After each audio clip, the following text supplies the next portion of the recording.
The first thing she tasted was the cheap, bitter coffee. It was a world away from the rare Ethiopian blend she had shipped to her private jet. The second thing she tasted was revenge, and it was infinitely sweeter. From the back of the hired town car, she watched him. Julian Blackwood stood on the steps of the new city hall, a building his construction firm had just finished. His dark hair was perfectly styled, not a strand out of place in the chilly autumn wind. He was smiling that easy, charming smile for the cameras, one arm wrapped around her.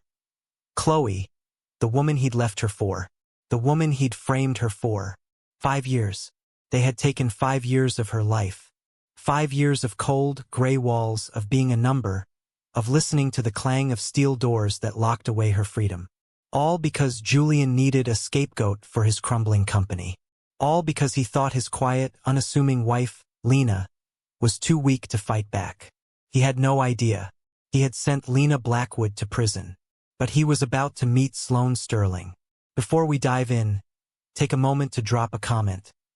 Where in the world are you watching from? I love seeing how far these stories reach across the globe. Hit subscribe now.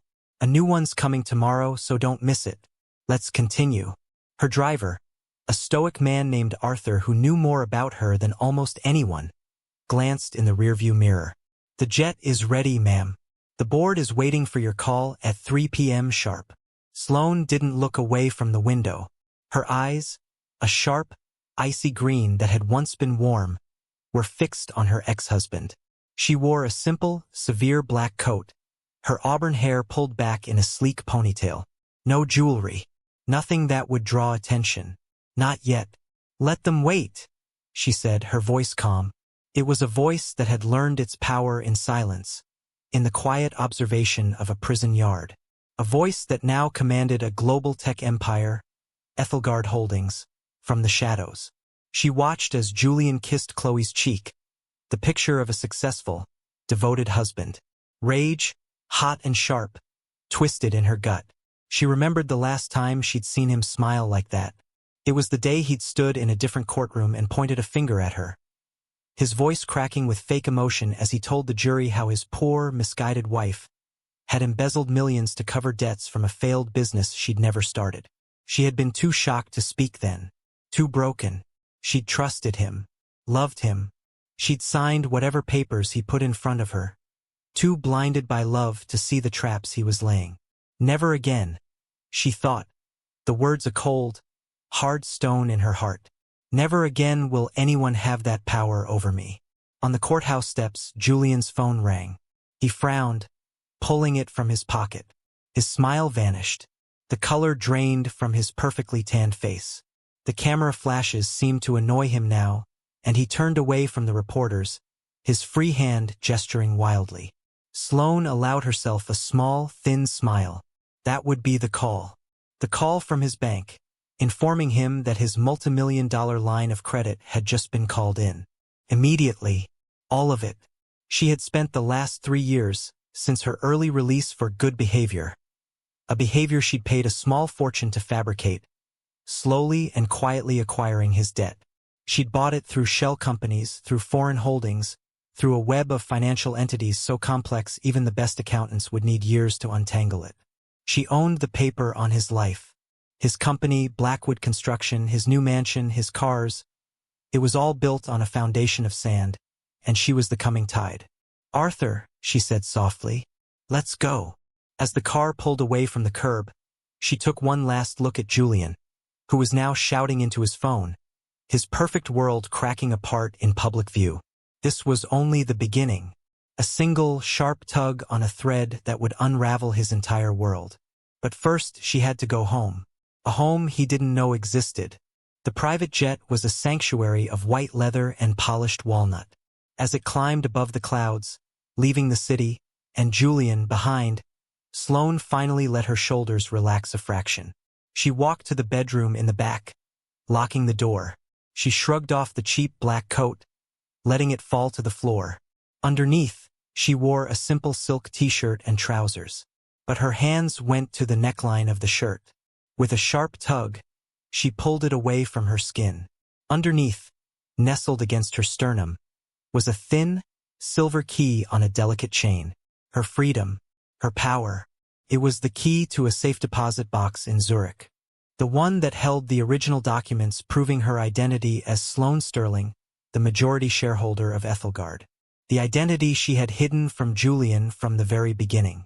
Her grandmother had been a ruthless, self-made billionaire who taught her one crucial lesson. Trust no one, especially the people who claim to love you. She had foolishly ignored that lesson for Julian. She would not ignore it again. She changed into a cashmere sweatsuit, the fabric soft and comforting against her skin. She poured herself a glass of ice water and sat by the window, watching the world shrink below. The anger was still there, a constant, humming engine inside her. But now it was joined by a flicker of doubt. Is this who I am now? She wondered, tracing a circle of condensation on her glass. A creature of revenge? The woman Julian married, the one who loved painting landscapes and volunteering at the animal shelter, felt like a ghost. That woman had died in a prison cell, crying herself to sleep on a thin, lumpy mattress. She had built Ethelgard from her prison cell, using a secured, monitored laptop that her lawyers, paid for by a mysterious benefactor, her own Swiss holding company, had fought to allow her. She'd coded, she'd designed, she'd emailed with dummy accounts, building a revolutionary new AI logistics software that the world's governments and corporations were now desperate to own. She'd done the impossible. But the cost was her soul. The plane began its descent into New York. Not the New York of crowded subways and noisy streets that Julian knew. Her New York was a penthouse atop the tallest tower in Manhattan, a fortress of glass and steel that looked down on everything. Her chief of security, a man named David Chun, was waiting for her on the tarmac. He was the only person, besides Arthur, who had visited her in prison. He was the one who had taken her coded messages and turned them into a global empire. Sloane, he said with a curt nod, falling into step beside her as a black Rolls-Royce glided up. The Blackwood situation is progressing.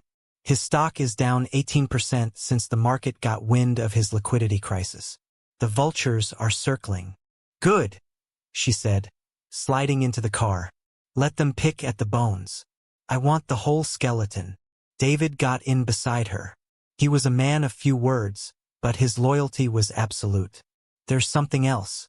He's desperate. He's called a meeting with a potential investor tomorrow. A last-ditch effort to save his company. Sloane felt a thrill, cold and sharp. Who? A venture. Capital firm. Titan Ventures. She laughed. A short, dry sound. I own Titan Ventures. I know, David said, a ghost of a smile on his lips. He has no idea. The meeting is at 10 a.m. at his office. He's pulling out all the stops. A plan, beautiful and brutal, began to form in her mind. Cancel my morning. We're going to that meeting. As yourself, David asked, surprised. No, Sloane said, her eyes gleaming with a dangerous light. Not as myself. He's expecting a suit from Titan Ventures. He won't be expecting me. The memory hit her that night, as she stood on the terrace of her penthouse. The glittering lights of the city spread out at her feet like a conquered kingdom. It was their 3rd anniversary. Julian had cooked her dinner, something he never did. He'd been nervous, jittery. She'd thought it was sweet. Sit down, my love, he'd said, guiding her to a chair. I have something to show you.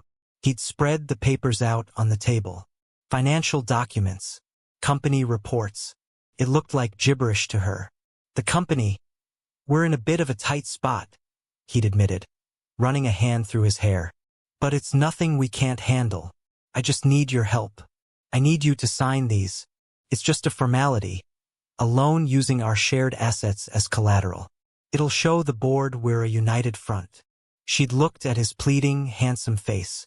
This was the man she loved. The man who had saved her from a life of quiet loneliness after her grandmother's death. She'd trusted him completely. Of course, Julian, she'd said, picking up the pen. Anything for you. She'd signed. She'd signed every page he put in front of her. Not reading, not questioning. She'd signed her life away. The wind whipped at her hair, pulling her back to the present. The warmth of the memory was instantly swallowed by the chilling reality. That night hadn't been about unity. It had been about setting her up. He'd funneled company money into her personal accounts he controlled, and then reported the missing funds himself. The signatures on those documents were her confession. She had been so blind, so stupid.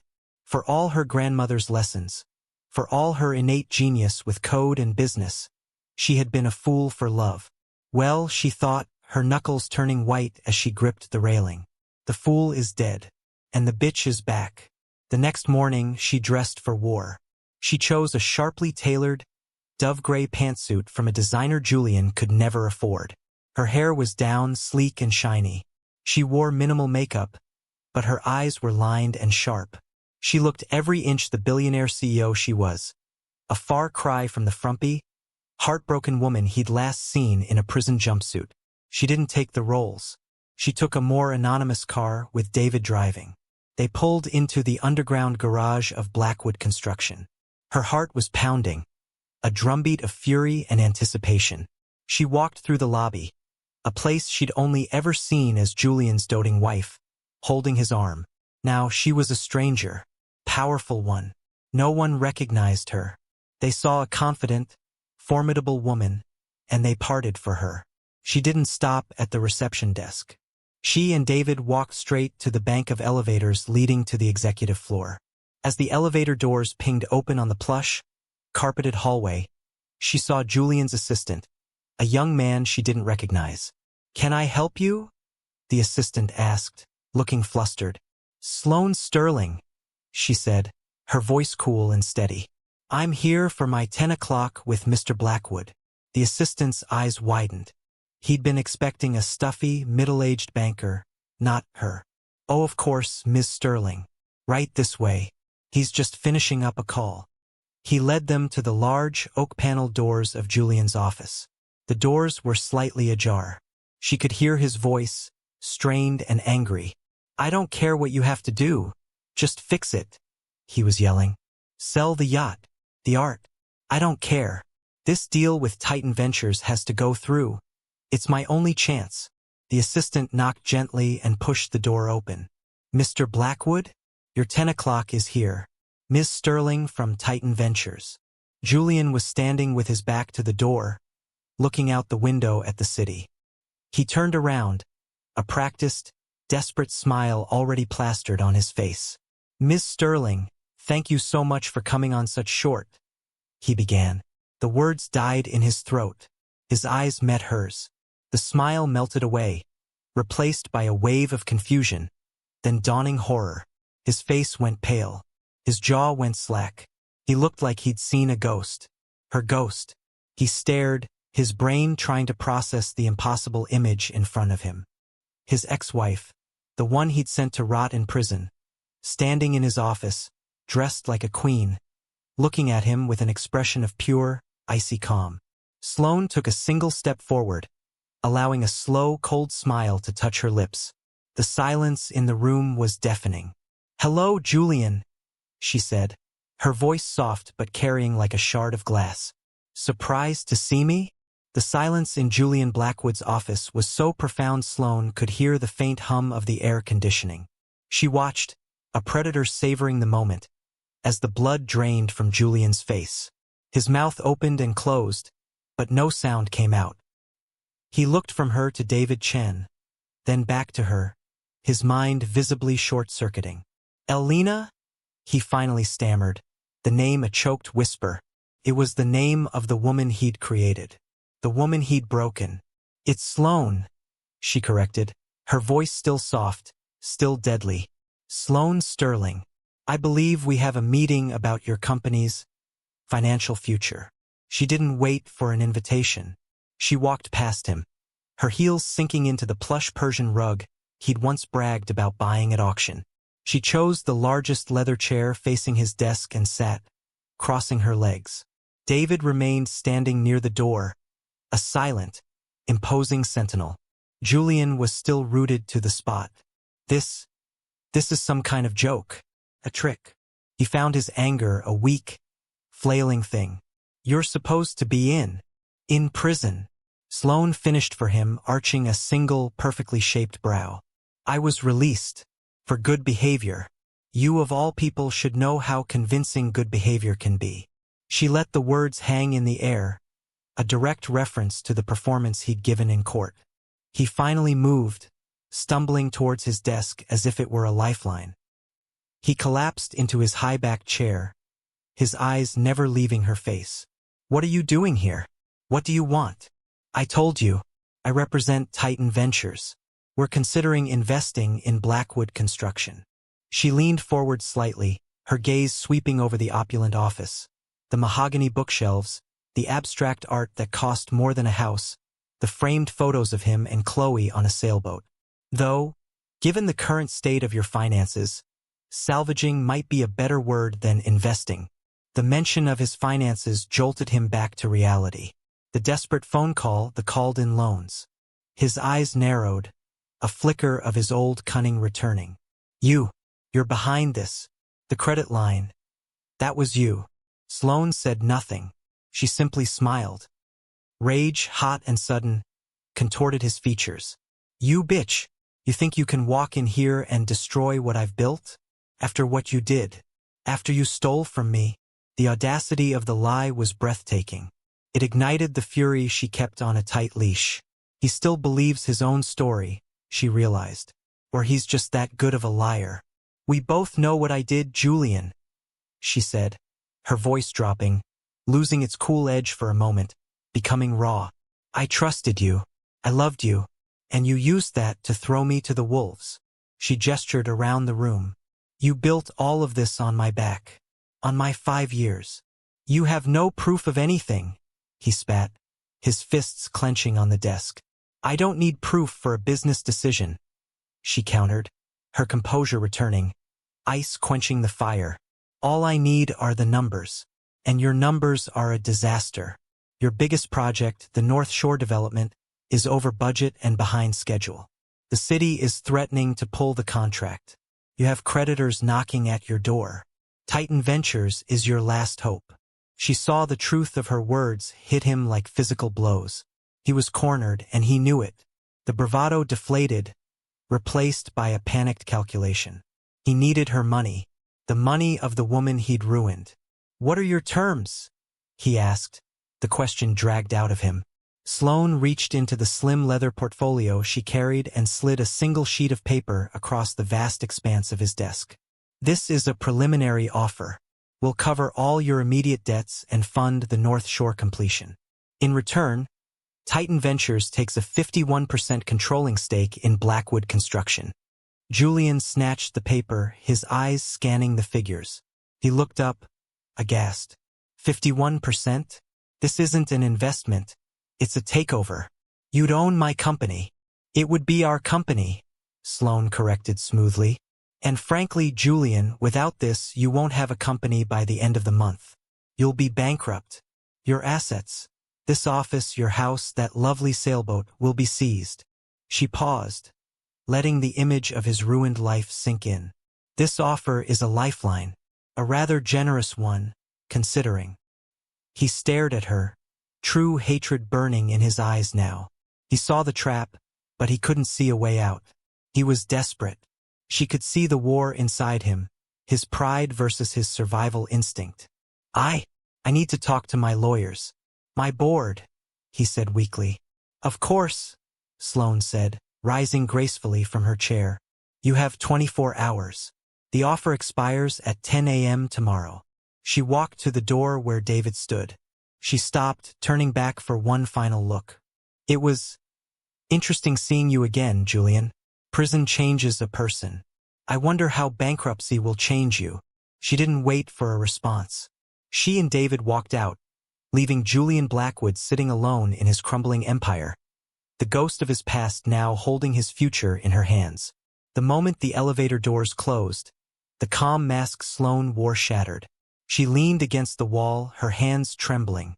Seeing him, being in that room, breathing the same air, it had taken every ounce of her strength not to scream, not to pick up one of his heavy crystal paperweights and smash it into his lying face. Are you all right, Sloane? David asked, his voice low with concern. She took a deep, shuddering breath. I will be. It was just harder than I thought. The memory of his initial shock was a sweet balm, but the confrontation itself had scraped old wounds raw. He didn't even apologize. A small, wounded part of her whispered. He didn't even look ashamed, just angry and scared. He'll take the deal, David stated. He has no other choice. I know, she said, straightening up as the elevator reached the lobby. The mask was back in place. But I don't just want him to take the deal. I want him to beg for it. Back in the car, her phone buzzed. It was a message from her head of acquisitions. The subject line made her blood run cold. Blackwood North Shore Project, Environmental Report, buried. Her fingers flew across the screen, opening the attached file. As she read, a cold, ruthless satisfaction settled over her. Julian hadn't just been incompetent. He'd been criminal. The report, which he had paid to have buried, showed that the land for his prized North Shore development was contaminated with industrial runoff.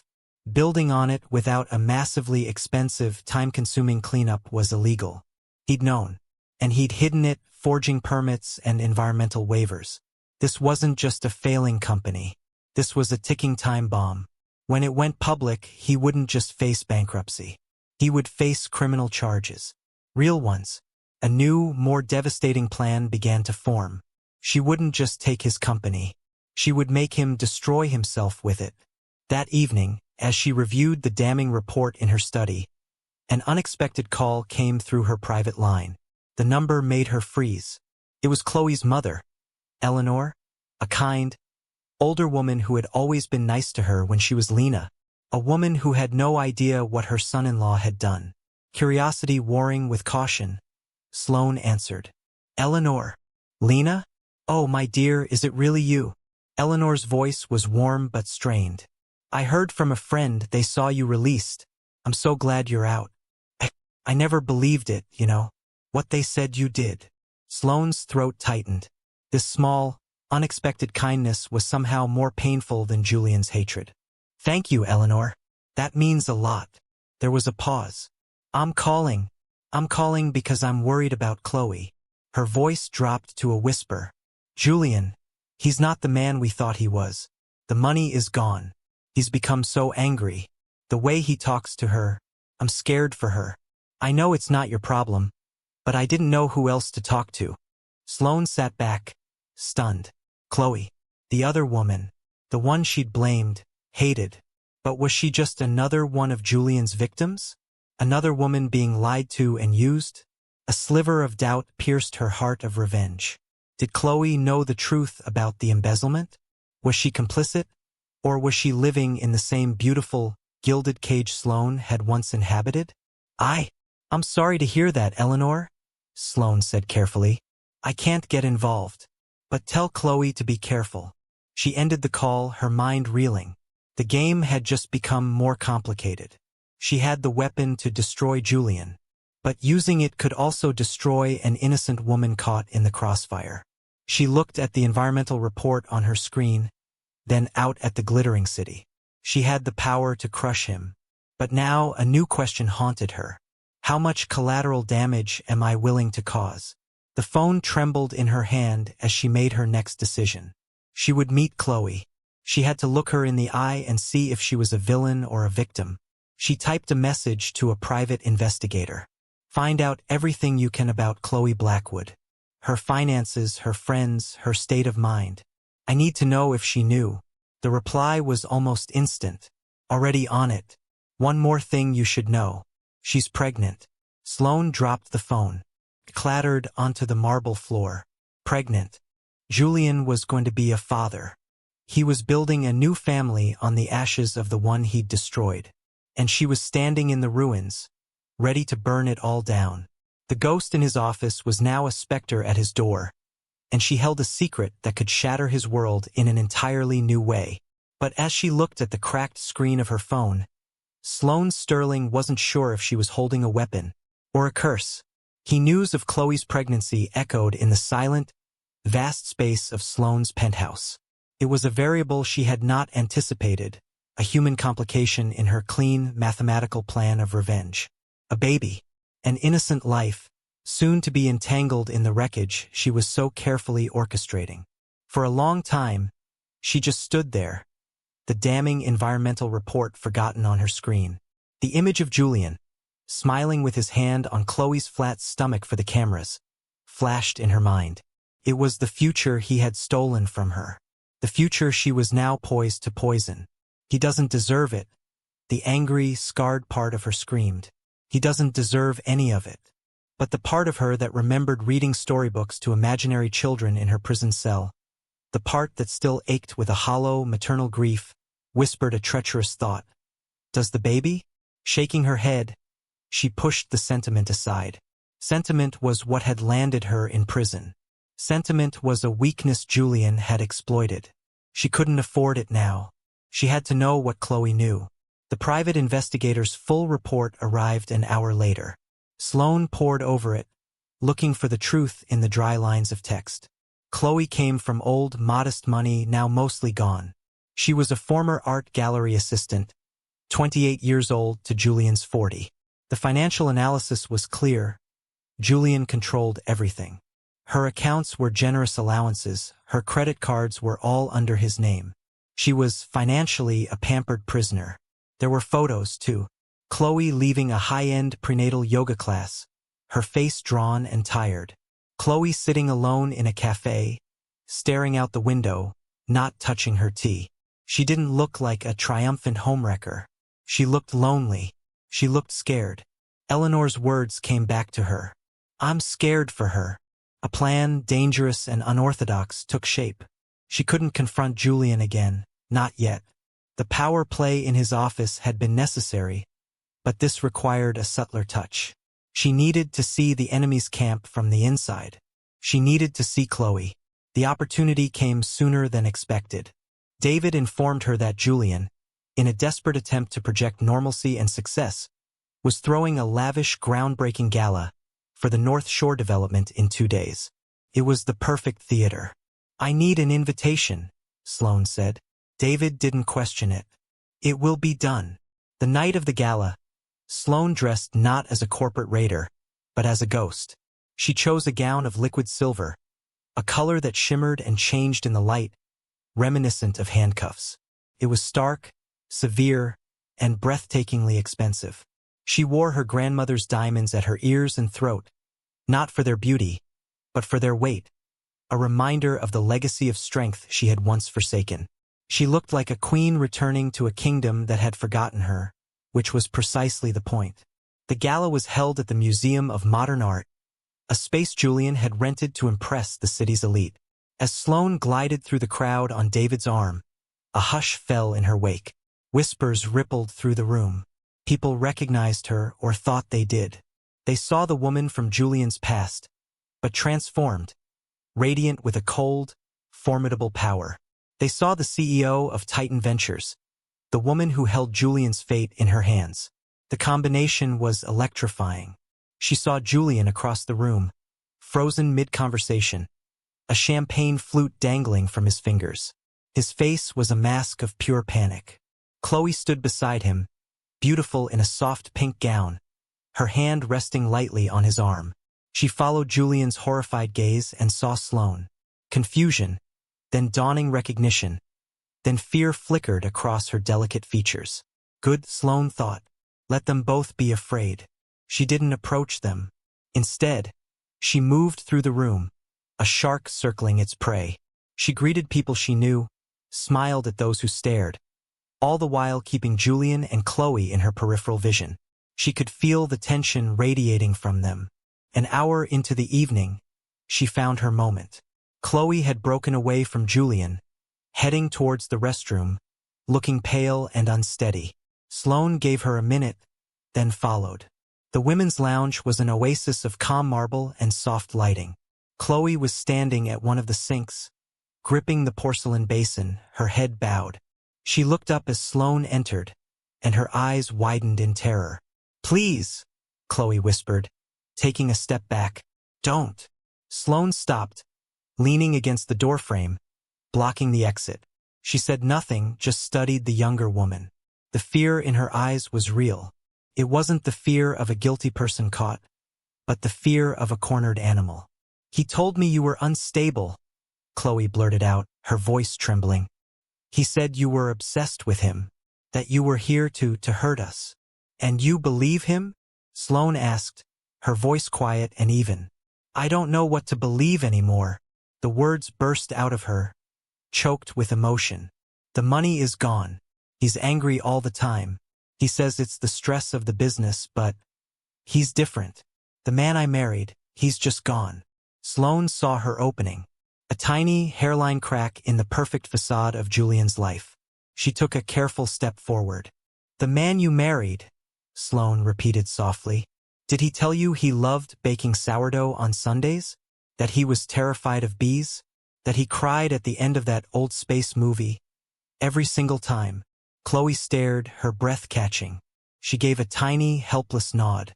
"That man was a performance, Chloe," Sloane said, the words like drops of acid. "He performs whatever role he needs to get what he wants. For me, it was the doting husband who needed my help with some papers. For you, it's the successful businessman providing a beautiful life." She paused, letting the implication hang in the scented air. "What papers has he asked you to sign lately?" Chloe's hand flew unconsciously to her stomach. The gesture was all the answer Sloane needed. The crack widened. He said it was for the baby's trust fund. "To protect our assets," she murmured, her eyes glistening with unshed tears. Sloane felt a cold certainty settle over her. He was doing it again. The same playbook. He was probably moving debt into Chloe's name, using her and the baby as a human shield against his creditors. "He sent me to prison for 5 years for embezzling money I never touched," Sloane said, her voice hardening. "He framed me to save his company. And now his company is failing again. And he has a new wife. A new signature." The truth, spoken so bluntly, was too much for Chloe. A single tear escaped, tracing a path through her perfect makeup. "I'm pregnant," she whispered, as if it were a confession. "I know," Sloane said, and in that moment, any remaining hatred she had for this woman evaporated, replaced by a grim, furious pity.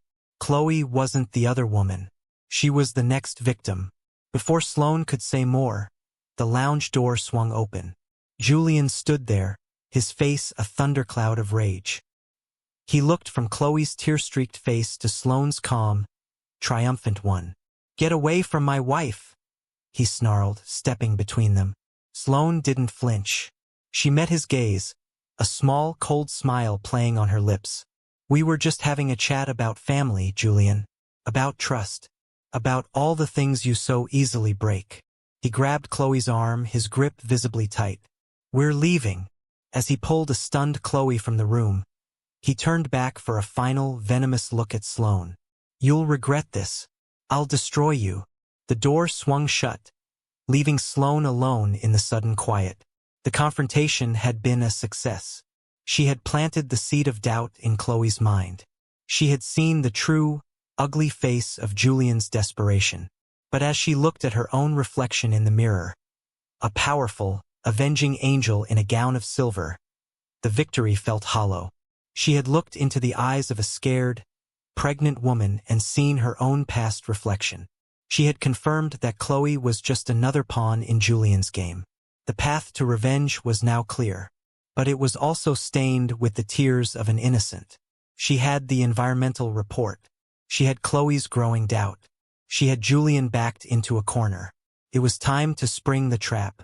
But as she left the restroom, returning to the noise and glitter of the gala, one thought echoed in her mind, a thought that filled her with a new kind of dread. When the cage door springs shut, who else will be caught inside? The gala was a disaster for Julian Blackwood, and Sloane watched the fallout in real time from her command center, the back of her Rolls-Royce. Live feeds from inside the museum showed a shaken, ashen-faced Julian trying to salvage the evening, but the whispers were now a roar. The story wasn't about his new development. It was about the ghost of his past, the formidable Sloane Sterling, and the public meltdown of his new wife. David, monitoring communications from the front seat, turned to her. He's just called an emergency board meeting for 8 a.m. tomorrow. He's going to tell them he's accepting the Titan Ventures offer. Sloane felt no surge of triumph, only the cold, steady hum of the engine and her own resolve. The offer was no longer the point. It was just the bait. Good, she said, her voice devoid of emotion. Make sure the press is there. I want cameras at the Blackwood building tomorrow morning. You're going public with the takeover? Not the takeover, Sloane corrected, her eyes fixed on the city lights. The collapse. Back in her penthouse, the quiet felt different.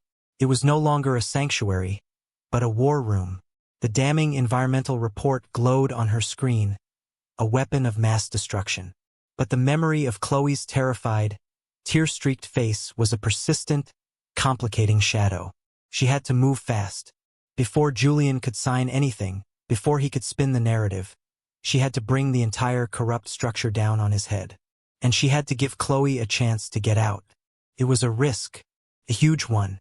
If Chloe was still loyal to Julian, she would tell him everything, and he would find a way to deflect, to hide, to run. But the raw fear in Chloe's eyes, that had been real. Taking a deep breath, Sloane picked up a burner phone. She typed a message to the number her PI had provided for Chloe, a number Julian wouldn't monitor. This is Sloane. You are in danger. The North Shore land is contaminated. Julian hid the reports. When this becomes public, he will be charged with fraud. He may be using your name on documents. Check your personal safe. Look for a file with a red tab. Do not tell him. Do not sign anything. There is a car waiting for you at the corner of Elm and 5th if you need it. It will take you to your mother. She hit send. The die was cast. The next morning, the financial world held its breath. News vans were clustered outside the sleek Blackwood construction tower. The story was everywhere. Fallen tycoon to be saved by rival. From prison to power. The Sloane Sterling story. Inside his boardroom, Julian was putting on a brave face. He stood at the head of the table, the same table where he'd once plotted Sloane's downfall. Gentlemen, he began, forcing confidence into his voice. I know the last 24 hours have been turbulent, but I have secured a lifeline. A generous offer from Titan Ventures that will not only clear our debts, but see the North Shore project through to completion. He slid copies of Sloane's term sheet across the table. The board members, a collection of weary, nervous men, picked them up. The mood was grim, but there was a palpable sense of relief. They saw the numbers. They knew they had no choice. It's a takeover, Julian, one of them muttered. It's survival. Julian snapped, his composure cracking. Without this, we're finished.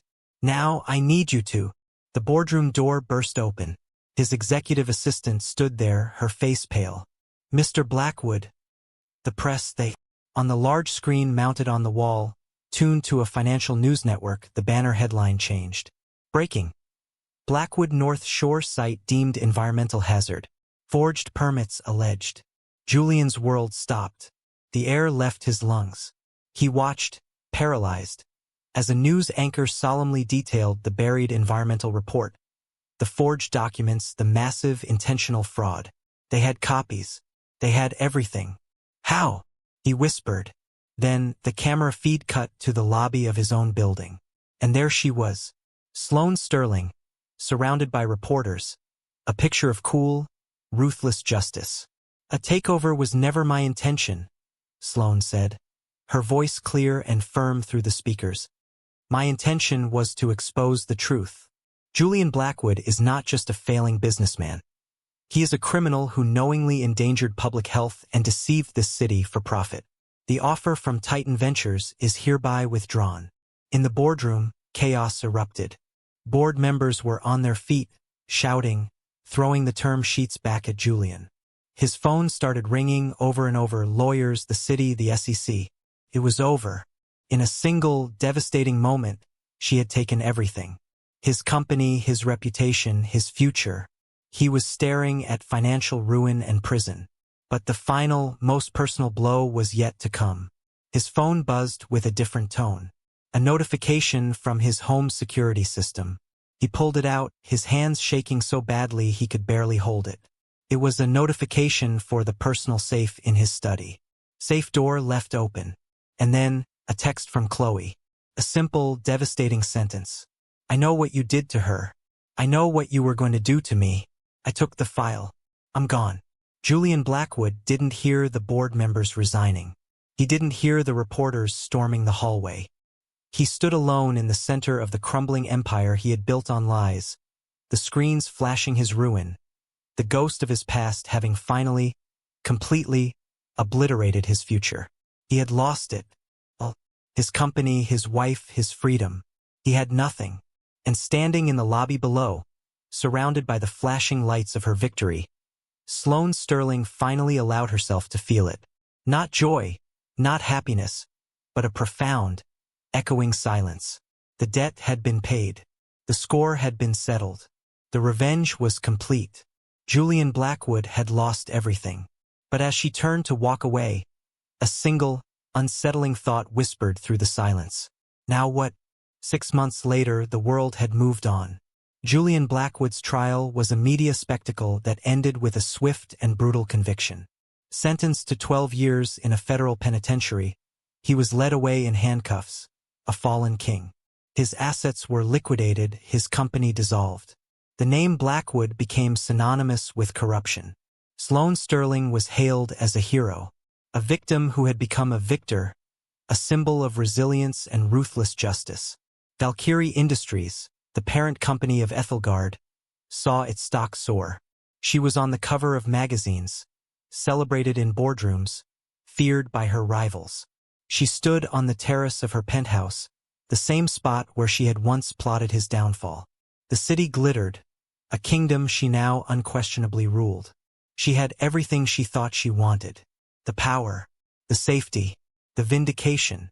So why did it feel so hollow? The silence in her life was deafening. It was the silence of a battle ended, with no one left to fight. The humming engine of rage that had fueled her for years was gone, and in its place was a vast, empty quiet. She had built an empire from a prison cell, but she had no one to share it with. The friends from her old life were gone, wary of the formidable, changed woman she had become. Her world was populated by employees, by sycophants, by people who saw the billionaire CEO, not the woman who had once loved to paint. She thought of Chloe often. Chloe had taken the escape route Sloane provided. She was living with her mother, had given birth to a healthy baby girl, and had filed for divorce. The file she took from Julian's safe had protected her, proving he had attempted to move assets into her name without her full knowledge. She was free. Sloane had received a single, simple email from her months ago. Thank you for everything. I'm sorry. Sloane had never replied. What was there to say? One afternoon, a thick, official-looking envelope arrived at her office, bypassing her assistants. It was hand-delivered. The return address was a federal prison. It was a letter from Julian. Her first instinct was to burn it unread, to let the past stay buried. But curiosity, and a lingering, sick fascination, won out. She sliced it open with a silver letter opener. His handwriting was jagged, desperate. Sloane, I have nothing left to lose by writing this. They've put me in a cage. You won. I hope you're happy up there in your glass tower, looking down on all of us. I think about it all the time. The look on your face in the courtroom. The look on your face in my office. I was so blind. I thought I was the smartest person in the room. I thought I had everyone fooled. But you were always playing a different game, weren't you? I was a fool. A greedy, arrogant fool. I see that now. I lost everything because of it. My company, my freedom, Chloe, my daughter. But you lost something too, didn't you? The woman you were before you met me. The one who painted. The one who laughed. I destroyed her just as surely as you destroyed me. You became me, cold, calculating, willing to burn everything to the ground to win. So tell me, Sloane, was it worth it? Are the ashes of my life a comfortable bed? We're both in prisons of our own making now. The only difference is mine has bars. Julian. Sloane let the letter fall onto her desk. The words were meant to be a final, poisonous dart, but they didn't land with the sting he intended.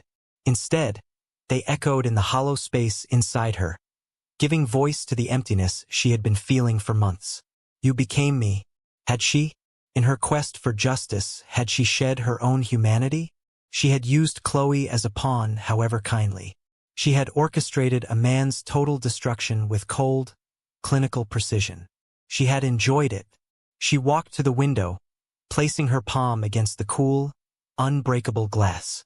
She had all the power in the world, but she was utterly alone behind it. Julian was wrong. Her prison didn't have bars. It was made of money and power and silence, and it was infinitely more gilded and more lonely. The revenge was complete. Julian had lost everything. But as Sloane Sterling stared at her reflection in the glass, a powerful, beautiful, lonely ghost, she finally understood the true cost of her victory. She had won it all, and in doing so, she had lost the very thing she had been fighting to get back: herself. The story of her life was no longer about building a future, but about avenging a past.